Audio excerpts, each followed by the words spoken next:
இன்னைக்கு நாங்க ஃபேமிலியா எல்லாருமே ஒரு சூப்பரான இடத்துக்கு தான் போறோம். வாங்க. அப்படி இன்னைக்கு ஐரா குட்டியோட பர்த்டேக்கு குருவாயூர் கோவில்ல நேர்ச்சைய முடிச்சுட்டு இங்க பக்கத்துல குருவாயூர் ஆனக்கோட்டா இருக்கு. நிறைய எலிஃபென்ட் பார்க்கலாம்னு நாங்க ரூம் புக் பண்ணியிருந்த ஓனர் சொன்னாங்க. நாங்க ஃபேமிலியா எல்லாருமே இங்க இருந்து 2 ஆட்டோ பிடிச்சு 3.5 கிலோமீட்டர் டிராவல் பண்ணி கேரளா திரிசூர் டிஸ்ட்ரிக்ட் குருவாயூர் பக்கத்துல இருக்க புன்னத்தூர் கோட்டா எலிஃபென்ட் கேம்புக்கு வந்தோம். இங்க என்ட்ரன்ஸ் டிக்கெட் ஒரு ஆளுக்கு 20 ரூபாய் சார்ஜ் பண்றாங்க.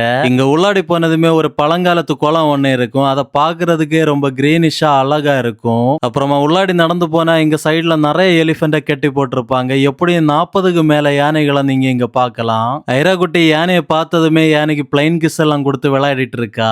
ஒரு சைடுல யானை என்னோட ஒய்ஃப் ஆடுற மாதிரி டான்ஸ் ஆடி ஃபன் பண்ணிட்டு இருந்துச்சு. இங்க உள்ளாடி நிறைய மரங்கள், இந்த இடத்த நல்லா நீட்டா வச்சிருக்காங்க. உங்களுக்கு இங்க வந்தான்னா ஒரு ஃபாரஸ்ட்ல வந்த மாதிரி இருக்கும். இங்க மொபைல்ல வீடியோ போட்டோ எடுக்கிறதுக்கு 25 ரூபாய் செப்பரேட்டா சார்ஜ் பண்றாங்க. இங்க உங்களுக்கு மார்னிங் 9 மணில இருந்து ஈவினிங் 5 மணி வரைக்கும் தான் ஓபன்ல இருக்கும். அண்ட் ஏதாச்சும் வாங்கி சாப்பிடுறதுக்கு பேக்கரியும் இருக்கு. அண்ட் டாய்லெட் ஃபெசிலிட்டிஸ் இங்கே உங்களுக்கு இருக்கு. இந்த வீடியோ பாக்குறவங்க யாராச்சும் குருவாயூர் கோவிலுக்கு போறீங்கன்னா கண்டிப்பா இந்த வீடியோவை உங்க ஃப்ரெண்ட்ஸ் அண்ட் ஃபேமிலிக்கு இப்பவே ஷேர் பண்ணி விடுங்க. குழந்தைங்களை கொண்டு போனீங்கன்னா நிஜமாவே நல்லா என்ஜாய் பண்ணுவாங்க. இந்த மாதிரி உங்களுக்கு யூஸ்ஃபுல் ஆகிற நிறைய வீடியோஸ் பார்க்கணும்னா இந்த வீடியோக்கு ஒரு லைக் போட்டுட்டு நம்ம பேஜை இப்பவே ஃபாலோ பண்ணி வச்சுக்கோங்க.